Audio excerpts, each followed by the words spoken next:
En el año 160 después de Cristo, Roma era un imperio consolidado. Era la primera potencia del mundo, pero la paz y la prosperidad propiciaron una peligrosa autocomplacencia. Sus enemigos lo percibieron, y el emperador Marco Aurelio hubo de levantar en armas al imperio para luchar por la supervivencia. En el siglo III después de Cristo, mientras el imperio romano trataba de evitar las invasiones y se enfrentaba al creciente poder de la cristiandad, un emperador emergió del caos.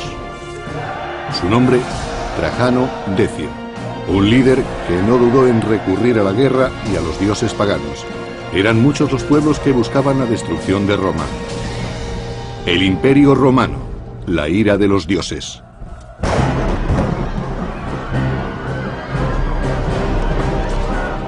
A mediados del siglo III después de Cristo, Roma estaba inmersa en una gran crisis. Los bárbaros atacaban las débiles fronteras y casi todo el imperio se encontraba en guerra.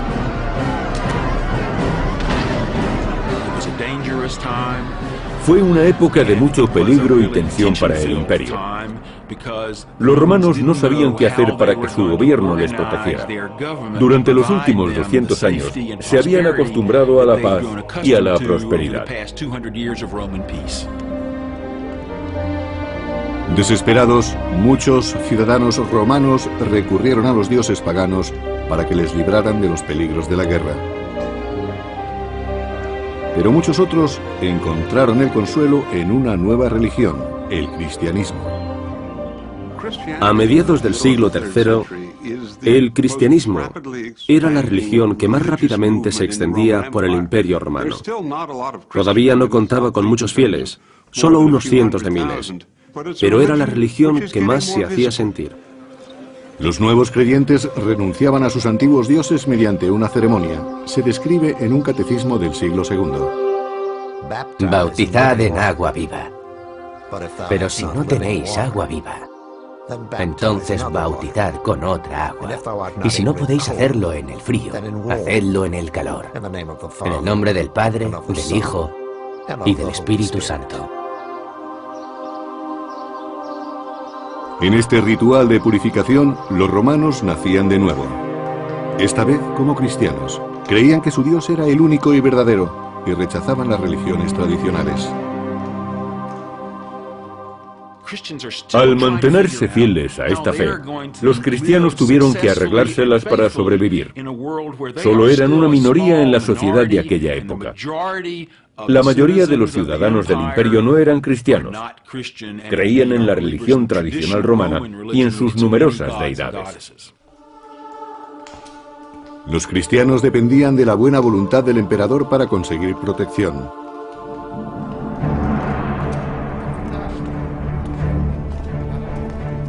En el año 248 después de Cristo, Filipo era el emperador de Roma.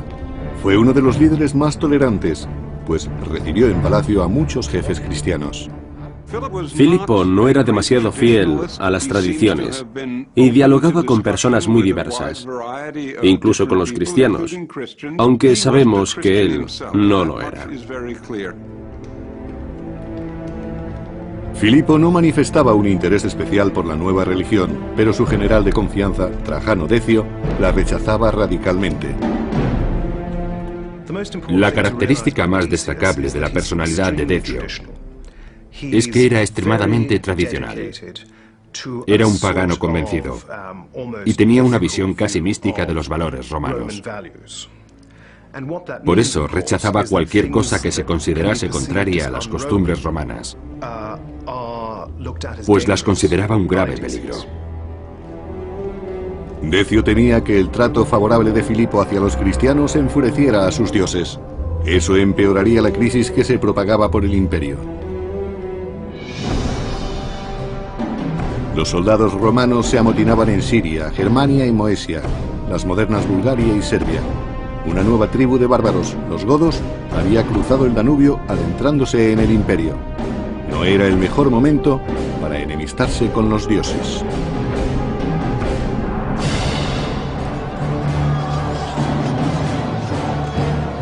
Los godos invadieron el suelo romano. Tiberio Claudio Pacatiano dirigía las legiones imperiales que tuvieron que defender el imperio contra el nuevo enemigo.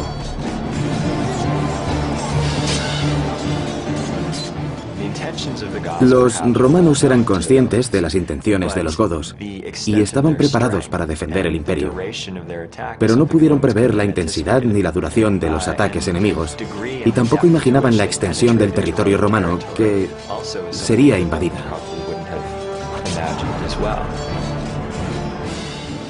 No sabemos mucho de los godos durante este periodo, pero sí que la región al norte del Danubio les sirvió para lanzar incursiones rápidas contra el imperio. Pacatiano pudo contener a los godos y durante un tiempo aseguró las fronteras del imperio. En aquellos momentos, el ejército de Roma era tan poderoso como siempre lo había sido, y estaba preparado para enfrentarse a los pueblos bárbaros.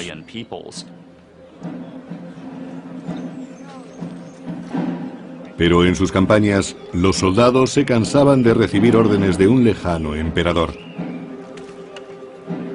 y prefirieron elegir el suyo propio, Pacatiano, para que sustituyese a Filipo en Roma. Pacatiano se convirtió así en un personaje abyecto de la escena política, el usurpador.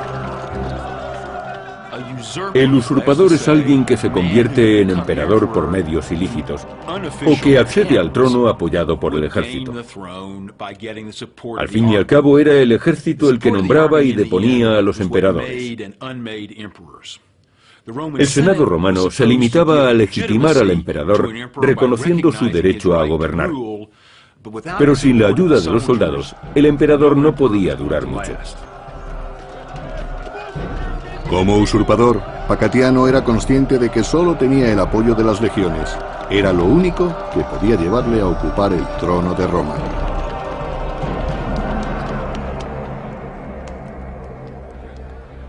En la capital, Filipo se enteró de la rebelión del Danubio y pidió consejo a su amigo, el general Trajano Decio.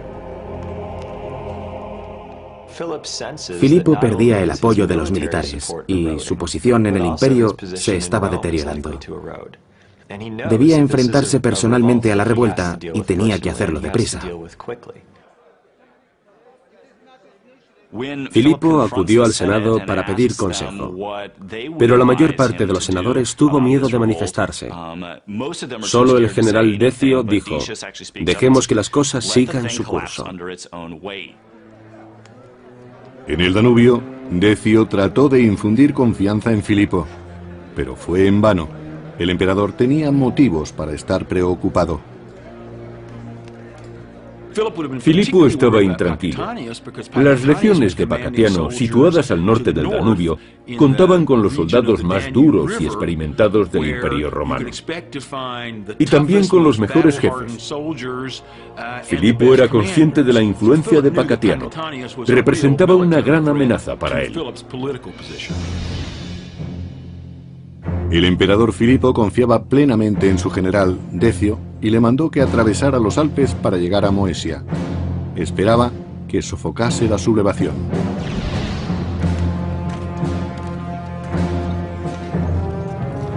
Pero antes de que Decio llegara a Moesia, estalló un motín entre los legionarios de Pacatiano. La región donde se encontraban Pacatiano y sus soldados estaba sometida a los ataques de los bárbaros. Los invasores habían saqueado la provincia asignada a las legiones de Pacatiano, y este no había podido impedirlo, a pesar de que habían acudido con la voluntad de vencer. En realidad, Pacatiano era un personaje relativamente mediocre dentro del ejército. Según algunas fuentes, ni siquiera era un militar de elevado rango. En cuanto Pacatiano demostró cierta debilidad, sus propios soldados acabaron matándolo, y acabaron así con este pequeño incidente. Para su misión en Moesia, el general Decio llevaba consigo a su hijo Herennio, un joven soldado. En cuanto llegó a su destino, Decio fue informado de la suerte que había corrido Pacatiano. En mi opinión, los hombres de Pacatiano mataron a su líder porque sabían que Decio acudía para sofocar la revuelta.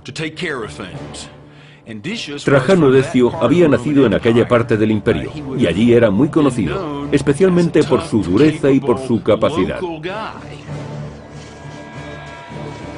Pacatiano había sido depuesto por sus propios soldados, y cuando Decio llegó a los Balcanes, se encontró con un ejército rebelde cuyas demandas no habían sido satisfechas.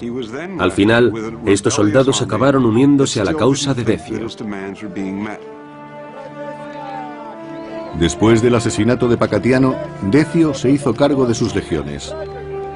Tanto él como su hijo Herennio trataron de restablecer el orden en el ejército. Pero los soldados amotinados tenían otros planes para Decio. Un ejército tiene pocas formas de conseguir que se escuchen sus quejas. Y normalmente su modo de hacerse oír es amotinarse o sublevarse contra su general. Los soldados reclamaban una persona más capaz que Filipo para proteger las fronteras romanas y proclamaron emperador al general Decio. Era lógico. Decio procedía de la región de los Balcanes y comprendía las dificultades de los ejércitos que habían sido enviados al Danubio. Además, querían ser dirigidos por él, porque era una persona de su confianza. Estaban seguros de que Decio les ayudaría a conseguir sus objetivos en Roma. De este modo, Decio, apoyado por su hijo Herennio, se convirtió a su vez en usurpador. Aunque Filipo era un antiguo amigo, el general Decio deseaba que Roma recuperase su gloria y pensó que aquella era la única manera de conseguirlo. El emperador Filipo había enviado a Decio, su general de confianza, a sofocar la rebelión de Moesia. Pero Decio inició otra revuelta cuando sus soldados lo proclamaron emperador.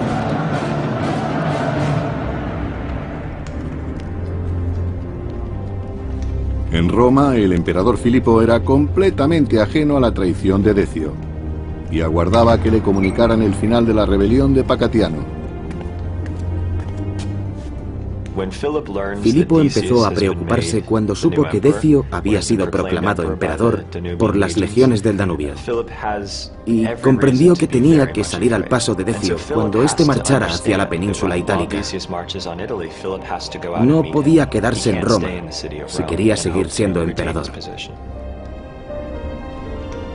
Dolido ante aquella traición, Filipo tendría que enfrentarse a su antiguo amigo y aliado. Y ordenó a las legiones que aún le eran fieles que se prepararan para el combate. Filipo partió de Roma con sus tropas para detener a Decio en Verona. El ejército rebelde venía de Moesia atravesando los Alpes.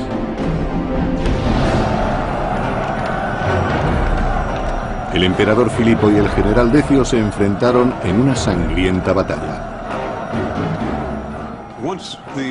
Cuando las legiones del Danubio proclamaron emperador a Decio, este marchó hacia el norte.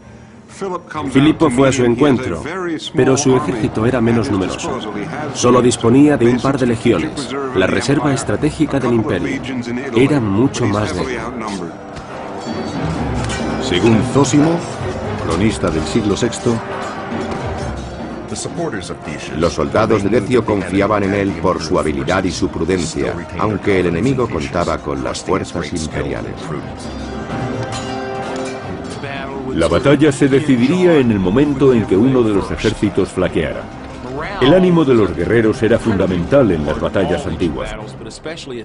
Cuando se disponía de pocos soldados, o estos tenían poca experiencia, las legiones podían sucumbir y dejarse llevar por el pánico y la desesperación. El pánico era el auténtico enemigo en el campo de batalla. Si un ejército perdía la moral y la cohesión y empezaba a huir, acababa siendo derrotado. Los soldados que escapaban dominados por el miedo eran capturados fácilmente.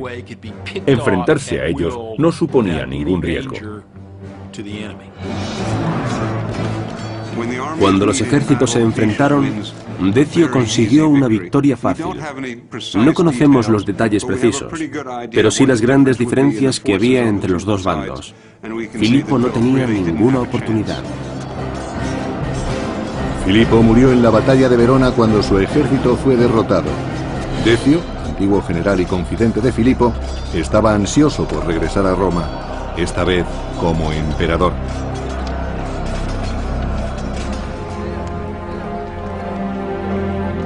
De vuelta a la capital, Decio y su hijo Herennio fueron recibidos por el Senado, que legitimó su cargo.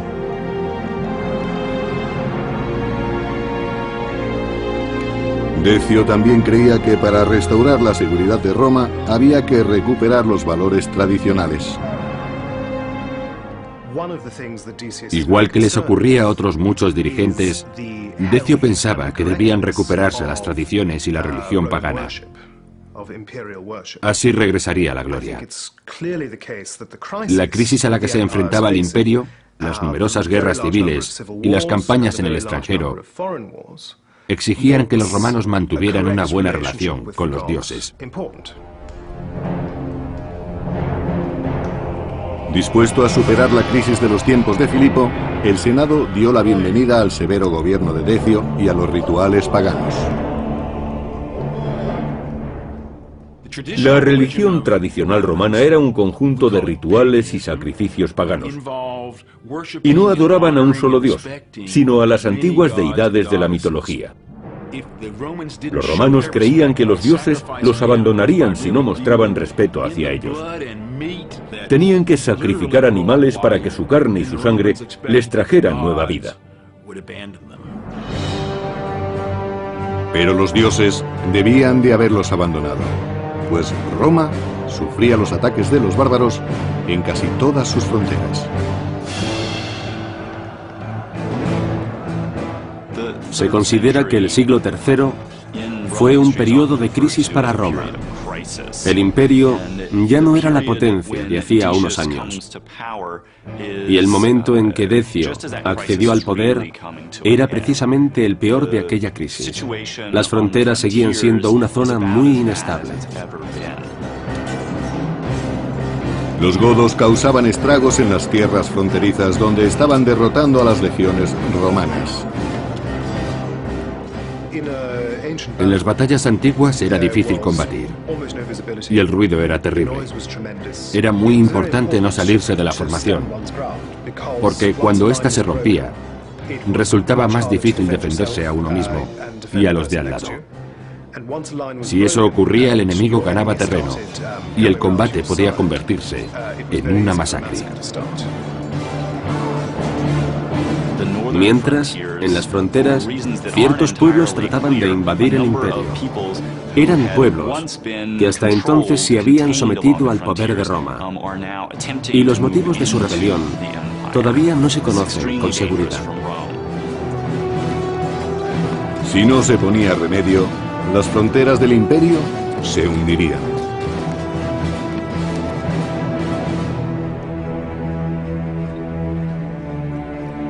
Como solución, Decio ordenó que se edificaran más templos paganos. Pretendía calmar a los enfurecidos dioses. Después de nombrar coemperador a su hijo Herennio, Decio se dispuso a reinstaurar los valores tradicionales en Roma. No se toleraría el cristianismo ni ninguna desviación de los cultos paganos.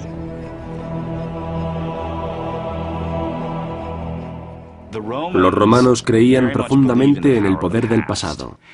Por eso Decio quiso realizar reformas religiosas y recuperar las tradiciones.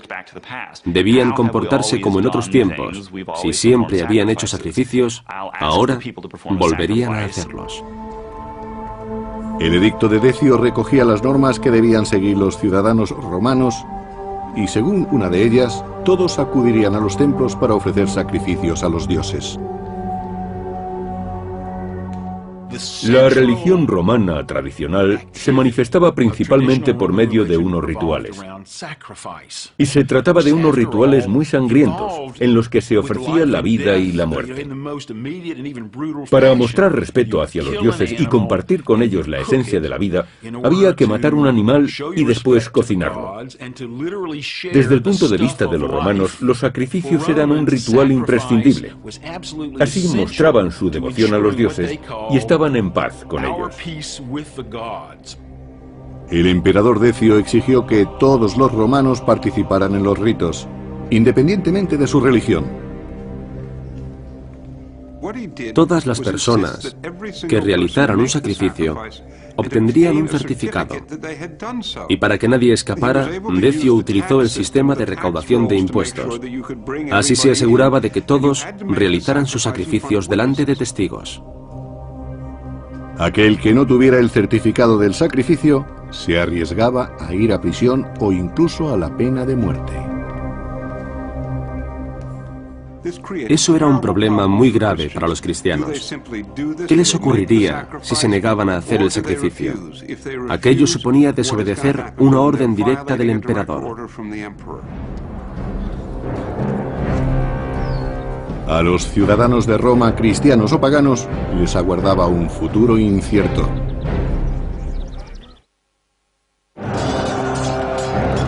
El nuevo emperador se dispuso a proteger al imperio de la creciente población cristiana. El pagano Decio y su hijo Herenio emitieron unos severos edictos para que todos los ciudadanos realizaran sacrificios.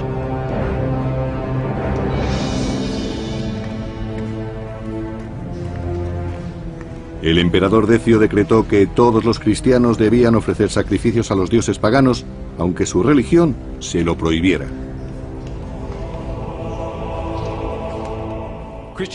Los cristianos no podían ofrecer esos sacrificios. Era un pecado contra su religión y los condenaba al fuego eterno. Sin el certificado de los sacrificios, serían torturados o condenados a muerte. Los cristianos se enfrentaban a una elección imposible entre el emperador y su religión. No podían ser creyentes y ofrecer un sacrificio a lo que consideraban demonios. Pero hubo cristianos que encontraron el modo de salir airosos. Algunos obtuvieron el certificado mediante sobornos y otros realizaron el sacrificio. Esperaban que Dios les perdonara su pecado en tiempos tan difíciles.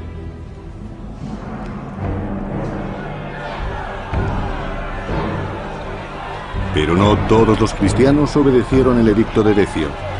En el año 250, Fabián, obispo de Roma, sufrió las consecuencias de permanecer fiel al cristianismo y fue ejecutado públicamente. Posiblemente Decio no comprendía que los cristianos no podían obedecerle, pues no conocían su religión.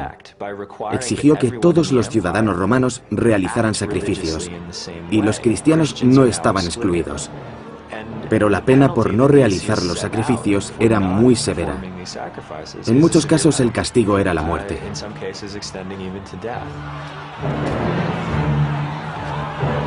Eusebio de Cesarea, cronista cristiano del siglo IV, escribió sobre los martirios y las persecuciones.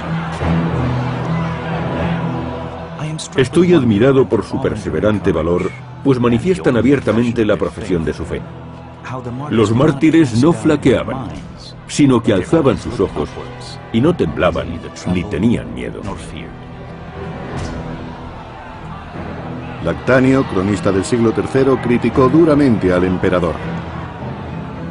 Decio, bestia maldita, vino al mundo para turbar a la Iglesia.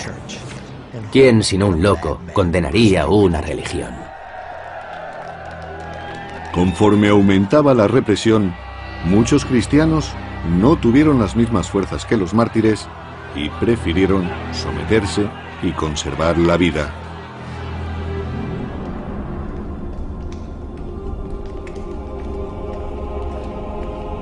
Pero en el año 250 después de Cristo, nadie quedó a salvo de los furiosos dioses.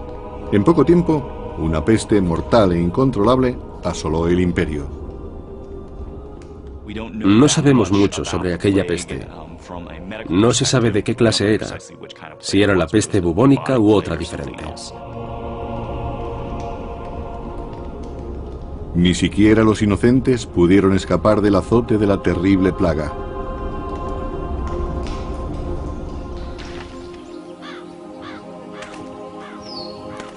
La enfermedad tuvo su mayor repercusión en el imperio entre los años 251 y 266. Solo en la ciudad de Roma, miles de personas morían cada día. No disponían de los medicamentos adecuados, solo de algunas plantas. Las cebollas tienen un efecto antibiótico suave, pero ante las plagas, especialmente si eran víricas, no había defensa. Se podía estar sano y morir en cuestión de horas. Ni siquiera el emperador podía detener a este despiadado enemigo. Decio debió de angustiarse cuando vio que las cosas empeoraban. Habían realizado muchísimos sacrificios y la peste seguía azotando irremediablemente a la población.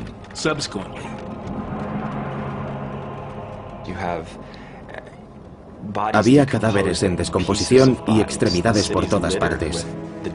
Las ciudades estaban repletas de muertos. Los que seguían vivos estaban desesperados.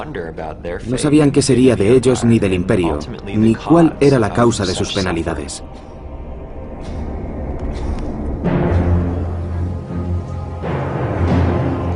Pero los cristianos tuvieron que enfrentarse a una injusticia más, pues los paganos les acusaron de ser los culpables de aquel castigo.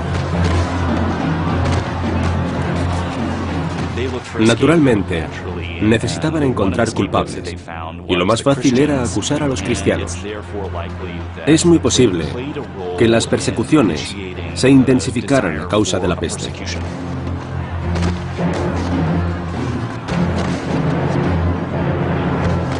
Los paganos confiaban en que la sangre de los cristianos apaciguaría a sus enfurecidos dioses.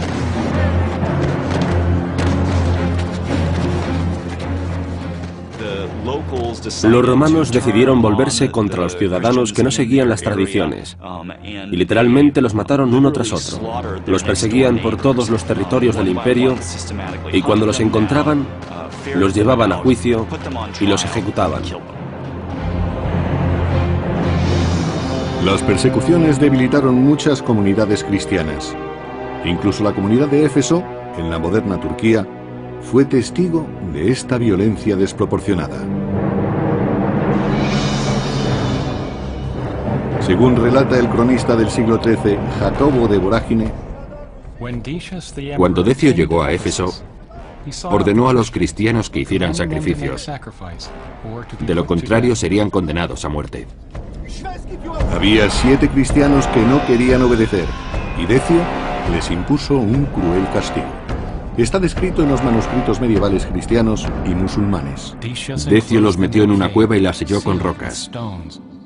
Los cristianos morían de hambre entre sus paredes por falta de alimentos. La leyenda cuenta que los 7 mártires durmieron en la cueva durante 208 años para despertar cuando un emperador cristiano gobernaba en Roma. Muchos de los cristianos del imperio tuvieron que huir a lugares deshabitados.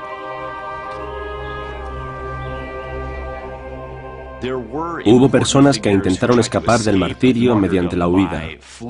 Esa medida no estaba mal vista por la Iglesia, que nunca animó a sus fieles a que se convirtieran en mártires. Si querían conservar la vida para que la comunidad cristiana no pereciera, era lógico que trataran de escapar al campo. Pero en la zona de las fronteras, estos desafortunados fugitivos eran buscados y apresados por las tribus bárbaras. El ejército no podía ofrecer protección a todos los ciudadanos. Y cuando alguien abandonaba su comunidad, estaba expuesto a muchos más peligros. Por supuesto, no podían llamar y denunciar las agresiones. Supongo que los cristianos sufrieron mucho. Habían huido de la persecución y ahora corrían peligro en las fronteras.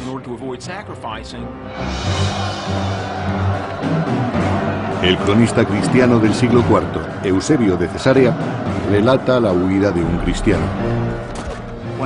Un hombre huyó a las montañas con su mujer y nunca regresó. Sus hermanos cristianos los buscaron, pero no los encontraron, ni a ellos ni a sus cadáveres. Muchos de los que huyeron fueron capturados por los bárbaros.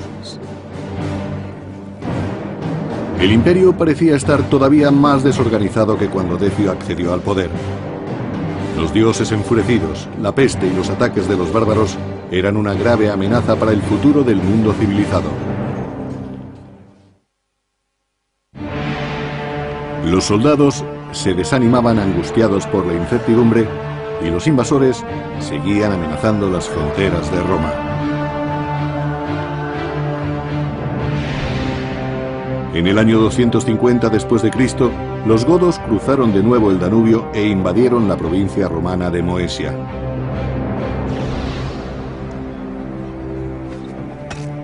Los godos estaban dirigidos por un caudillo muy enérgico, Niba, que contaba con la lealtad de su tribu. Niba aseguraba su posición por medio de recompensas, ofreciendo a sus gentes la oportunidad de hacerse ricos. Al norte del Danubio, los bárbaros no habían encontrado muchas riquezas ni grandes ciudades que saquear. Pero en el sur estaban las ciudades romanas, una fuente casi ilimitada de cautivos, tesoros y moneda acuñada. Según relata el cronista Jordanes del siglo VI, el rey godo planeaba desposeer de sus riquezas al imperio. Niba dividió su ejército en dos mitades. Él permaneció en el Danubio con 70.000 hombres y envió al resto de sus guerreros a Moesia. Sabía que la ciudad no estaba bien protegida.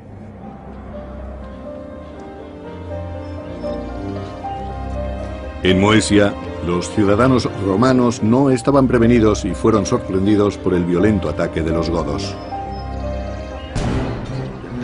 Las tribus bárbaras se dedicaron al saqueo y a la captura de esclavos. Y los romanos enseguida se dieron cuenta de que los invasores contaban con un ejército fuerte y organizado. Se llevaban todo lo que encontraban y destruían lo que no podían llevarse consigo. Además, los godos aprovecharon una gran ventaja.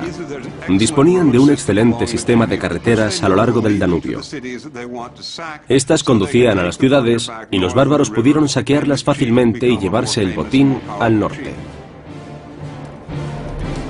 Los godos estaban dentro de las fronteras imperiales. Las legiones debían darse prisa en detenerlos antes de que llegaran al corazón de Roma. El emperador Decio se preparó para la batalla. No quería correr riesgos y planeó cuidadosamente el ataque contra los godos. Su hijo mayor, Herennio, lo acompañaría a Moesia, y el más joven, Hostiliano, se quedaría en Roma. Hostiliano era un niño y se quedó en Roma con su madre. La razón era obvia. Si en la capital se requería la presencia de una figura imperial, Hostiliano podía representar a su padre. Aquella era la única forma de asegurar la autoridad de Decio en todo el imperio.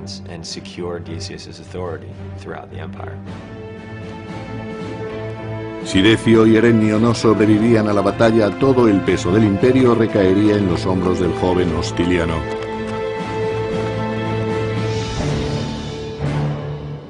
Decio y su hijo se dirigieron al este para enfrentarse a Niba y a los godos. Encontraron a los invasores en Nicópolis Aristrum, en la provincia de Moesia.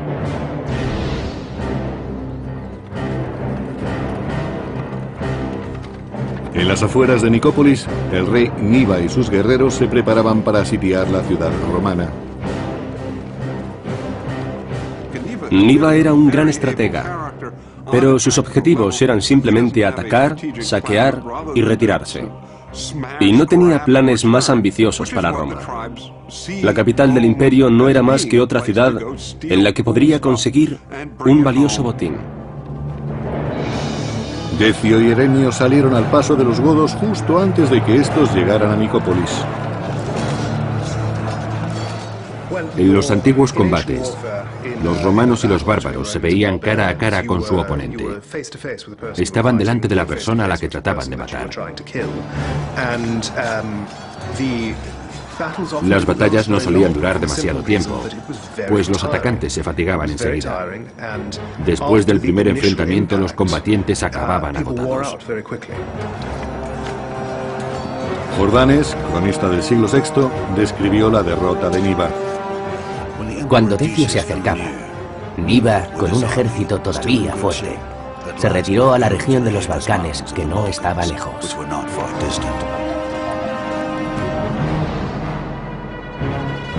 Pero los godos no siguieron retrocediendo. Se quedaron en Filipópolis, una ciudad de Tracia.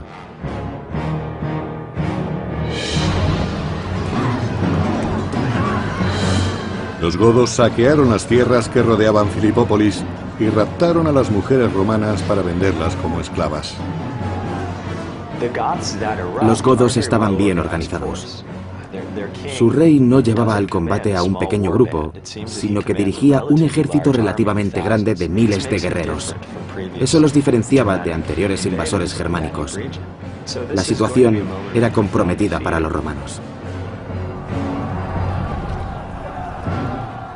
Niva sitió Filipópolis y finalmente tomó la ciudad de una manera despiadada. De acuerdo con algunas fuentes, el rey godo mató a más de 100.000 personas. Pero Niva encontró un aliado inesperado dentro de las murallas de la ciudad. Se trataba de Tito Julio Prisco, un ambicioso gobernador romano que quería ser emperador. Niva engañó a Prisco mediante un falso pacto y el gobernador le permitió entrar en Filipópolis si le ayudaba con un enemigo común, el emperador Decio.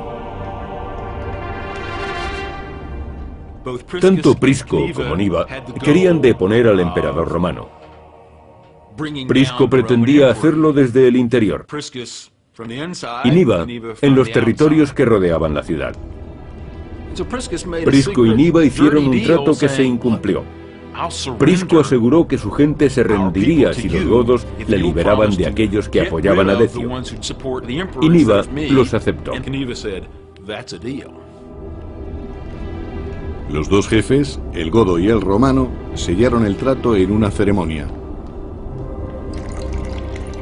Prisco y Niva llevaron a cabo un sacrificio y ofrecieron libaciones a sus dioses.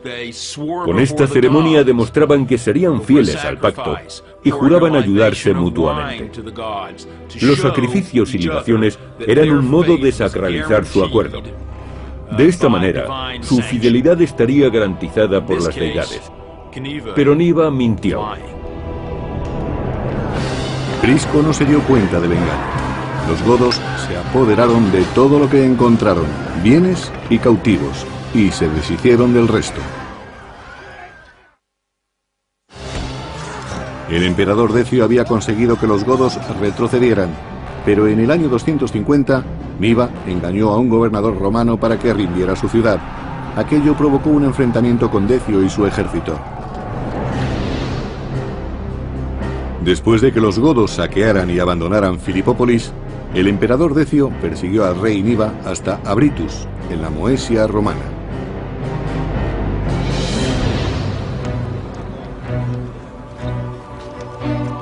En las afueras de Abritus, Decio, su hijo Erenio y el sacerdote de la legión utilizaron el único recurso que les quedaba para vencer, sus dioses paganos.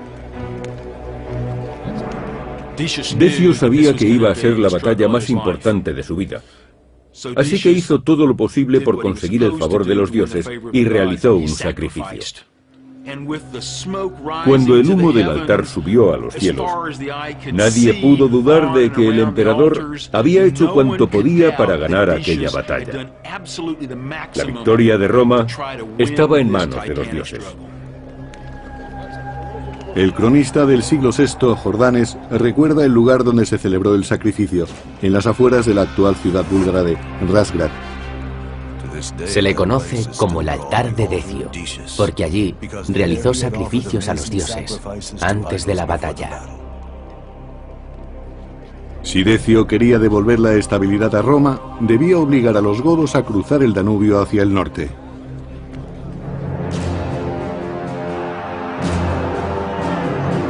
En el año 251 después de Cristo, el ejército de Decio se enfrentó a los godos en la batalla de Abritus.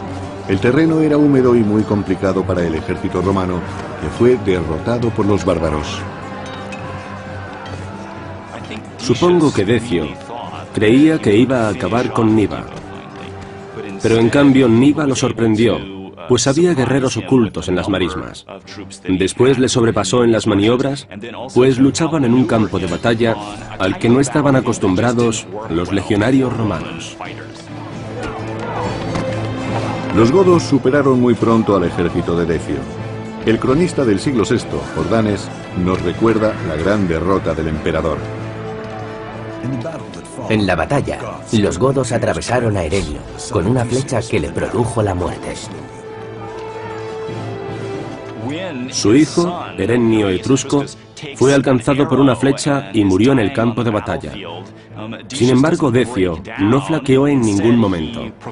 Por el contrario, dijo que no debían temer, que la pérdida de un soldado no disminuía la fuerza del imperio.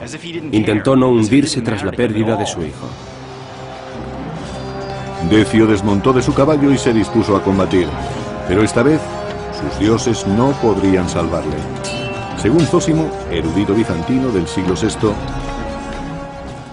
las armas de los bárbaros cayeron sobre Decio y su ejército, y ningún soldado pudo escapar vivo. Así acabó la vida del excelente emperador Decio.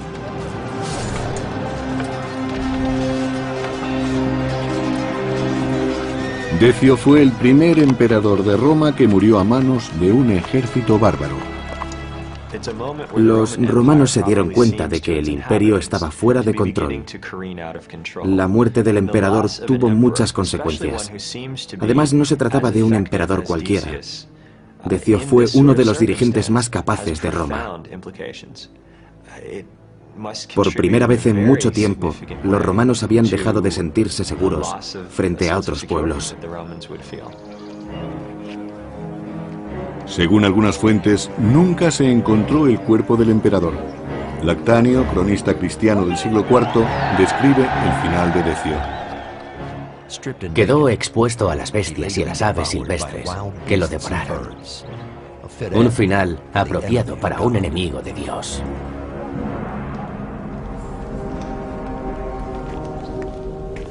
En Roma, la peste acabó con el último sucesor del emperador.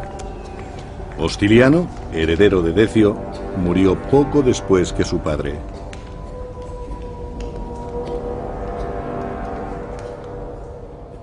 La muerte del emperador y de su hijo eran señal de que los romanos habían perdido el favor de los dioses. Los ciudadanos del imperio debían de estar angustiados, pues ya no sabrían cómo agradar a sus dioses. Con la muerte del emperador Decio y de sus dos hijos, la crisis empeoró aún más. Los bárbaros se levantaron en las Galias y siguieron atacando la frontera norte del imperio. Y por el este, los invasores se asentaron en suelo romano.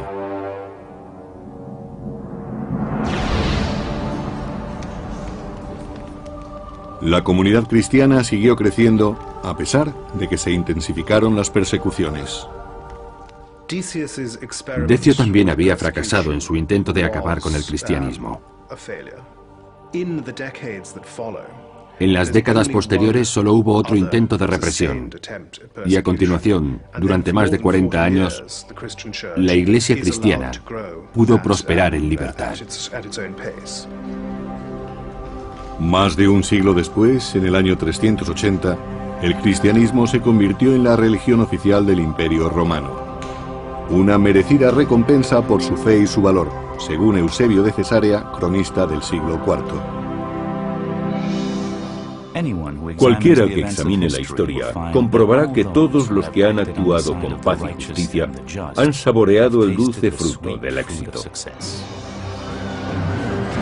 El emperador Decio hizo que la religión dividiera al imperio y provocó una lucha interna entre los romanos. Aquel problema se sumó al de la peste, y sin un ejército unificado, las fronteras de Roma quedaron abiertas al mayor de sus enemigos, los bárbaros.